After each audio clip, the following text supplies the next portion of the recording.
रहीम अस्सलाम वालेकुम नाजरीन। एग्री किसान पाकिस्तान के काश्तकार भाइयों को एग्री किसान में वेलकम कहते हैं। जो दोस्त मेरे चैनल पे न्यू हैं उनसे गुजारिश है चैनल को सब्सक्राइब कर लें, ताकि जैसे ही हम कोई वीडियो अपलोड करें तो उसका नोटिफिकेशन जो है मेरे किसान भाइयों तक बआसानी पहुंच सके। काश्तकार भाइयों, आज की जो मेरी वीडियो है ये फर्टिलाइज़र के बारे में है, और बायो फर्टिलाइज़र समझ लें आप इसको।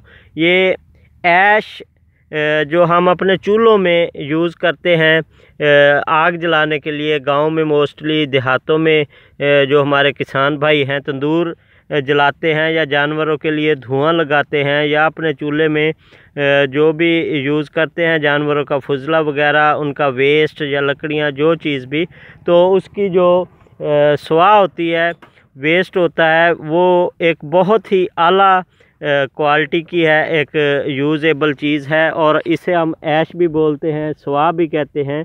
और ये हमारे चूल्हों से निकलने वाला जो वेस्ट है उससे हम काफ़ी फ़ायदा उठा सकते हैं। काश्तकार भाइयों को मैं मशवरा दूं कि उनके घर का जो चूल्हे का कचरा वगैरह है, उसका वेस्ट है, वो अपनी सब्ज़ियों में यूज़ कर सकते हैं, और इसमें काफ़ी मकदार में पोटाश पाई जाती है।